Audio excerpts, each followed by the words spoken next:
As we were getting these primary results on Tuesday night, Gretchen Whitmer came on as the governor saying we've got coronavirus, COVID-19 here in the state as well. So we've got really two main stories that are coming out this week, amazingly so. Yeah. And the stock market's crashing. Yeah, and the stock market's crashing. Really? So Because of coronavirus, but we shouldn't be surprised that it's here. I mean, there's no way to avoid it. What I'm interested to see is whether states like Michigan, which are now on the tail end of having the virus in the population, if we can be better about controlling the spread than some of the early states. I mean, if you think about what's going on in Washington State with mass sort of quarantines and entire communities canceling being sporting set off, events, you know, because they didn't know early enough that it was there and that it was spreading. You know, will you not see those kind of things here in Michigan because we do know and we're taking precautions early. And we're also kind of coming in later in the season, and hopefully this is like other viruses and it has a season. We don't know, right? But we don't know because it's the first year of it. But if it follows past pattern, we're about to get into that period where flu starts disappearing, and we have a little more time to prepare for a return in the fall. Perhaps by then, you know, folks are working feverishly on a vaccine or on a treatment. I mean, out in Washington State, some of the drugs they use to treat AIDS and other things are now being modified to treat the victims out there to some success.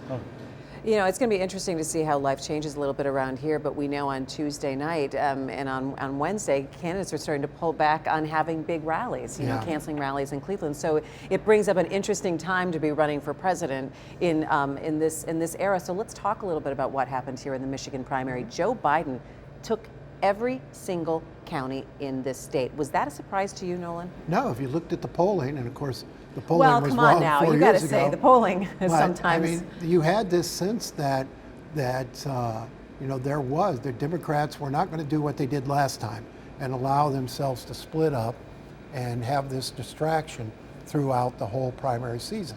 There was an urgency among Democrats to rally behind any candidate who could stand up and not be Donald Trump. And, I think they felt Biden's that guy, Sanders wasn't. And you saw, I think, the party coming in line here in Michigan. I don't see now, and I don't think that's a big surprise, but there's no avenue for Sanders here. It would be really tough. Yeah, what did this vote, though, in Michigan say about Bernie Sanders? Well, I mean, so if you think about it,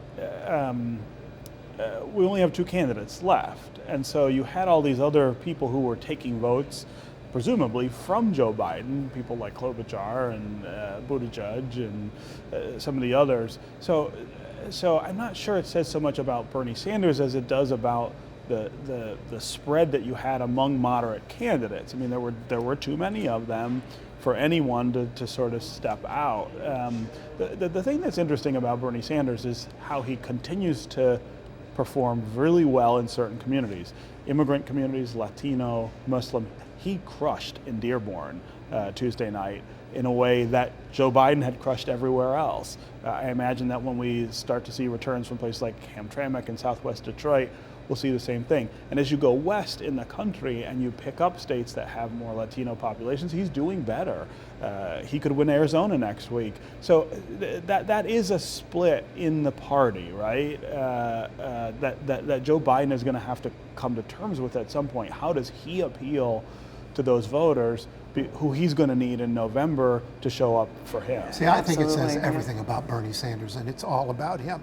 I think Democrats got extraordinarily worried when it looked like Bernie Sanders was going to get enough steam to either get the nomination or force a brokered convention. And they looked at the field and saw the one guy who probably couldn't beat Donald Trump is Bernie Sanders. America's not going to elect a socialist president. And so, they looked at the field and said, you notice all of a sudden the narrative about Joe Biden changed, where everybody was talking about, well, maybe Joe Biden doesn't still have it, and maybe this, maybe that. And as soon as they got a chance in South Carolina to rally behind Joe Biden, they did. And that's because they believe he can beat Donald Trump. And we're seeing that he could be pulling moderates and independents. Right. I want to talk about something you interviewed Maria Hinojosa this week in talking about the role the Democrats have to do to be able to get some of these different voter groups that have turned out very well for Bernie Sanders and make sure that they're on board if Joe Biden ends up being the presumptive nominee when you spoke to her this week. Yeah, I mean,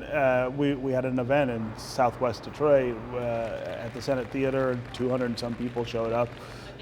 Maria hosts Latino USA, which is a very popular public radio podcast. There was this incredible energy there, even that night, around the idea of Sanders, and a lot of it does have to do with immigration. I mean, the Biden-Obama coalition did not do much better than what we've seen under Trump for those issues, and so a lot of them are not just supporting Sanders, but are afraid of what would happen under a Biden presidency. All right, let's go ahead and take a listen. This, I think, is the central challenge to the Biden campaign, which is, but how are you going to make people really want to vote for you? What are you going to do? And he's got, let's say, whatever happens with Biden right now, he's got a Latino challenge. Mm-hmm. He has got to work to get that voter, which I think all of us Latino political analysts who are watching this, we are saying this is a vote that is aspirational. They will respond when you touch them. The way Sanders, the campaign basically organized itself, which is like, no, this is going to be one of the keys to our win. We are going to integrate them in everything we do. Door knocking is going to happen. Not so much ad buys in Spanish, for example. Door knocking. Right. Door knocking. Óigame, ¿sabes del tío Sam? Del tío Sam, no, del tío Bernie? Del tío Bernie? Del abuelito Bernie? Del viejito, So... And has Sanders, in your opinion, been more effective at that so far? Yes. I mean, just if you look at the way the numbers have gone, he has been more effective. That is, Latina voters delivered Nevada for him, which was huge in terms of the short trajectory of what feels like an eternity now in these primaries. Right, that was ages ago. Latino and Latina voters are central to the Bernie Sanders coalition, if you will. Yeah, I think where we're at now is, Joe Biden is not a perfect candidate. He has some obvious flaws, as we saw Tuesday in his confrontation with that construction worker. The potential for him to walk the party off the dock is great. And the question, I think, that remains to be answered is the anti-Trump vote fervent enough that it won't matter that Joe Biden's not a perfect candidate, or do they need him to excite the electorate? Because I don't think he's capable of exciting the electorate. Well, you saw a little bit of you saw a higher turnout. A little bit higher, this week. And that is what these primaries now are about, right? And they have been since South Carolina. Can you re-establish this Obama coalition that elected him twice in 2008 and 12, that disintegrated in 16 and allowed Trump to win?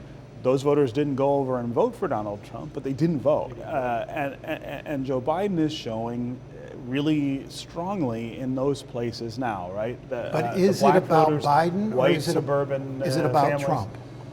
I think it's about both. I mean, I think it's about Biden being the better choice in people's minds right now among the Democrats, and then in the fall it'll be that he's not. But are people enthusiastic and excited about a Biden presidency? I think some people might be. I think a lot of African American voters who've been really kind of dissed for saying, well, you're just voting because you think he's like Obama or associated with Obama. I mean, I think when you think of the way in which he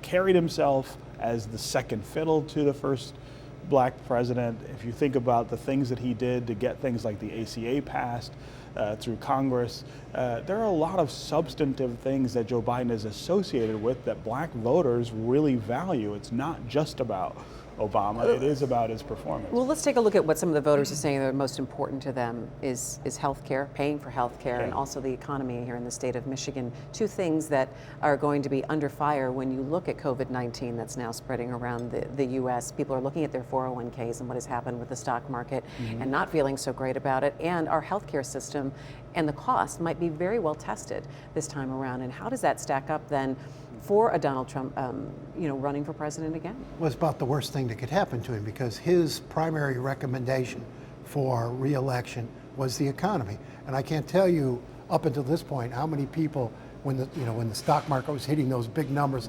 well, I may have to vote for Trump. My I don't like portfolio him, is but doing my great. portfolio is and doing well. well, I've got to be careful. I'm not going to vote for a Democrat who's going to ruin the economy. When Bernie was surging, but you take the economy away from Donald Trump, and I think his case for re-election is It's very much thin. harder. Yeah.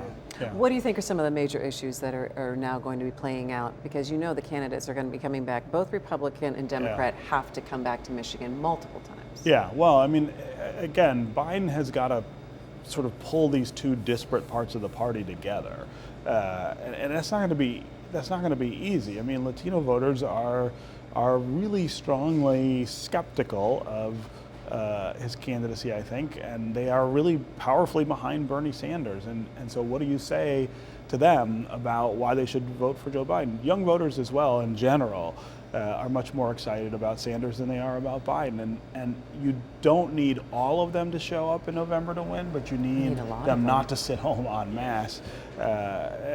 Otherwise, you make it too close and you might lose. Democrats also have to start thinking about the future in this country, which is a browner electorate than we have now. Someone pointed out to me a few weeks ago that if Hillary Clinton had won Florida and Arizona, she would have won the election, even though she lost Michigan, Wisconsin, and Pennsylvania, states that are losing population. It's the South and the West that are growing. They're growing with Latino voters. You've got to close the deal with them, not just for what happens in November, but what happens in the future for the Democratic Party. I think there's only going to be one issue, and that's the economy.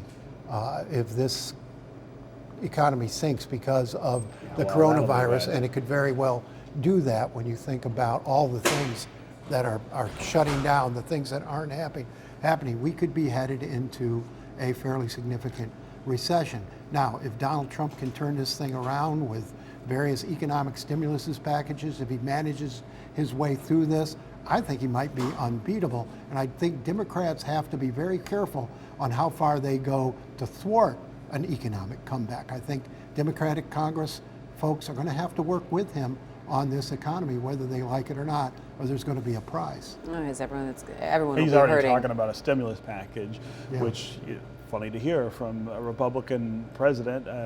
George W. Bush could have gotten reelected if he's hardly a Republican president in the old school way. So. Right. All right, guys. Well, we'll have to leave it there, and we'll definitely going to have a very long summer, I think, when it comes to and then into the fall election season. All right, thanks, guys. We'll have to leave it there, and we're going to continue our election 2020 coverage. Just check it out at onedetroitpbs.org.